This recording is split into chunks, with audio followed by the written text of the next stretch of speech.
baatee hiciitii miliixee baatee firaan mana hidhaati ba'ee jira. Akkasuma immoo caaltuu Muktaar harka akka miliixee baatu wanni xiqqishoo ishee arge jechuun nagaya jechuudha. Kanaafuu yommuu mee viidiyoo tana dhageeffannee walitti haa deebinu. Caaltuun maaliif firaanillee mana sirreessaa kana gorfamee waa hunda argee ba'ee jechuudha. Akkanaan hin baane firaanii hin jira. Meen haasofna walitti haa deebinu.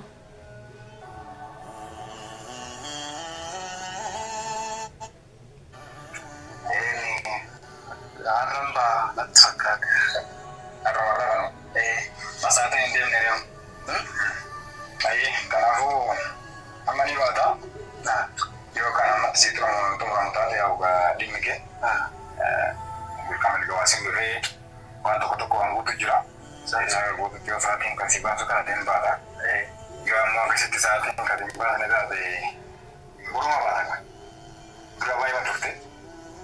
Aye, wanang bo, selama wanang bo, sebentar, wanang ada sirene sudah sama kan. Asii baatee jakkatti deebitee akka biraa raawwaturra waan gaasitti dhuftee hojjetti kanarraa maal akka baratte sammuu keetu beekaa sarreetti maaltu akkasitti dhagaa amma ammaattuun hojjette keessa maaltu akkasii jala dhawe jeequmsa gama akka nama miidhu rakkoo meeqatti akka nama galchu sarreetti yoo nama dalagaa taate irra baatu gaafanis hin jedhe ture baay'ee sojaasee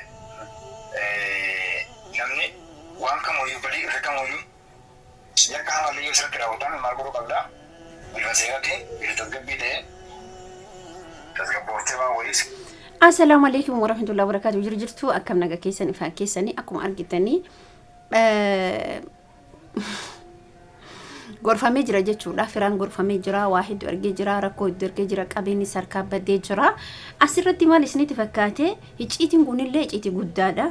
Tokko caaltuunillee akka yaalii godhaa jirtu Muktaariin harkaa baatee akka nikaa ofirraa buuftee akka yaada asii fudhatee akka yaada asii irratti haasa'utti nikaa ofirraa buuftee gara namicha kanaa deebitu gara firaa jedhamu deebituudha. Yaadni isaan haasa'an wanni inni isa gorsu gara seeratiin malee gara seeraan alaa hin dalagin jedhaan jechuudha yaadichi isa. Kanaafi waa hundumtuuyyuu tasgabbaayuudha. Tasgabbaaniini gara miti akka deemu bicha ani bakka haalichi baay'ee naani ifuu didee firaan ammallee jaalala isiitu kan godha malee waan biraa miti. Yeroo jaalalas ta'e simootuyyuu ati keessatti yoo jaalalas ta'e karaa seeratiin intala sanirraa nikaa buusisiisi fuudhi. Baay'ee ulfaata. Simraan asiin ulfa jettee Simraan illee ulfa. Simraan illee na araarsaa Muktaariin na araarsaa warri addaan na baaftanii jechaa jirti jechuudha Simraan. Simraanis ulfaa caaltuun kana barbaadeetti Muktaar caaltuu barbaada jedha firaan caaltuu barbaada jedha caaltuu rarraatee haftee jechuudha hedduu lafaatitti. Simraan aadattee jirti as keessatti yoo ani Muktaar sargii naan godhee nan fuudhin anumaan beeku jettee jirti. Ulfi immoo ka isaati jechaa jirti. Maatii kiyyaaleen araarame jette baga araaramte jenna nuti gara hundattuu akkasis qabnu garuu baay'ee ulfaataa neenuun Muktaaritti baay'ee ulfaataa jira. Simraan salphaadha. Simraan salphaadha. Akkamitti salphaadha? Maaliif salphaadha kan jettan taate inni amma ulfaataa ta'ee rakkoo keessa galaa jiru waa'ee maaliiti? Waa'ee nuti waa'ee firaati.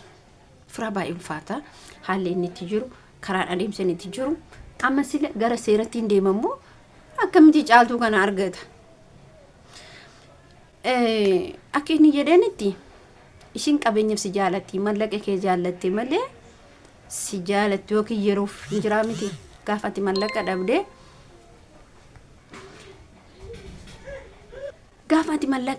gaafatti mallaqa fixattee si ganuu dandeetti. Dhuguma hin ganti namni kun kana hunda duuka ta'ee hidhamee fi tumamee fi caaltuun immoo Muktaar kana ji'a tokko lakkoofsiste is jalaa baatee firatti heerumte abeet baay'ee ulfaata. Adeemsi amma deemamaa jiru baay'ee ulfaataadha.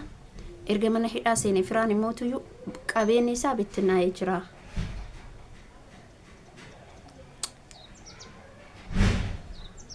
Anaa himna dhibee jira.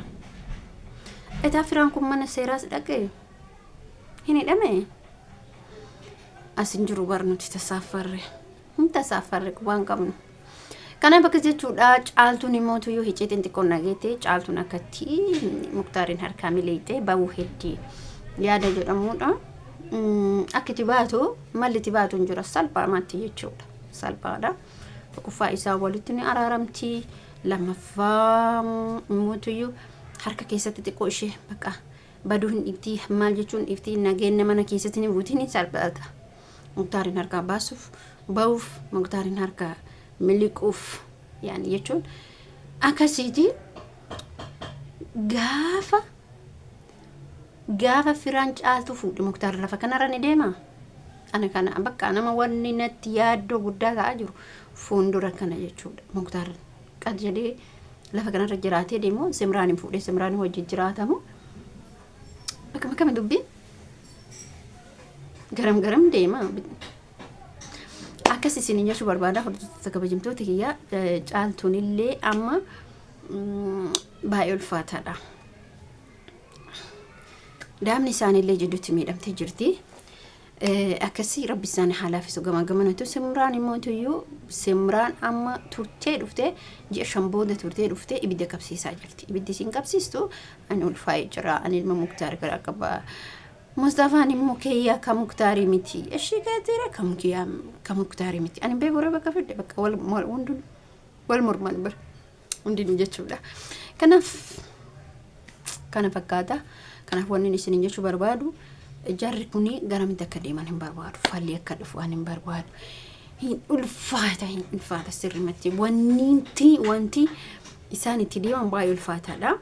Tokko dubartoota YouTube barsiisuun baay'ee ulfaataadha. Dubartoonni YouTube barattee dubartoonni addaan dubartii taatee fi miti. Dubartiin jabduun jirti.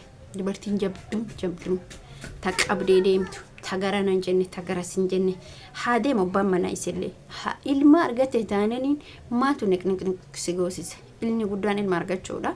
Ilma argate taana wanni bitaa mirga si dhoofsisee qilleensa of nisiisee akkas akkana jedhamuuf hin jiru. Amma keessattuu warri dhiibbaa guddaa qabu wannan maal jette isinitti fakkaata? Faayoon maal jette isinitti fakkaata yookiin kakuun? Faayoon maal jette isinitti fakkaata? Mushammaa jette. An mushammaa kana maal inni akka ta'e bichaan beeku. Dhugaa rabbii isin mushammaa jette mushammaan kun maal akka ta'e bichaan beeku. Dhugaa rabbii isin yeroo jette hundaa viidiyoo isaan irratti gizee haasoftu irraa haasoftu mushammaa jette isin jechuudha. Waan ta'een beeku ani hin jenne keessa hin jiru warri keessa jiru warri beeku hiikaa isaa zalakaa koomatti jala isin jechuu barbaada kun dhoksaadhaan isin hagalu. Dhoksaani akkasitti dabarsite waan akkasitti bichaa hin beeku.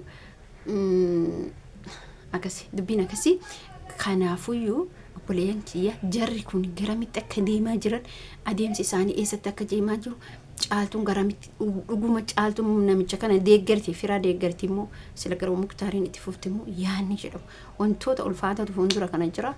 Hundumayyuu rabbi haa laaffisu jenna nuti immoo gabaarsinii gaafa laallu rabbiin hundumayyuu haa laaffisu. Caaltuullee isii haa tasgabbeessu garuu immoo firaan baay'ee jaalala isheeti jedha. Niitii nama jaalatulleen yeroo ammaa kana niitii nama jaalatanii jaalalli akka nama gooti. Jaalalli niitii nama jaalachiiftu kun jaalala hamaa. Jaalala sadarkaa ijoollummaa hin beeku. Jaalala onni qulqulluu nama jaalatan. Jaalala dhugaa isii jaalata. Isiif jecha hidhamee, isiif jecha tumamee, isiif jecha arrabsamee, isiif jecha jeeqame. Isi jecha bakka caaltuu jecha waan meeqa ta'e firaan kun ati akkana ati akkasii ati akkana ati bakka waa hedduu ta'aa jira. Qabeenyas akkasuma bittinneessaa jira. Ofillee miidhaa jira. Akkasiin jechuu barbaada viidiyoo keessumatti dhaabaa hamma viidiyoo biraatitti walitti deeminutti nagaan naa tura. Baay'ee isin jaalladha. Baay'ee isin kabaja.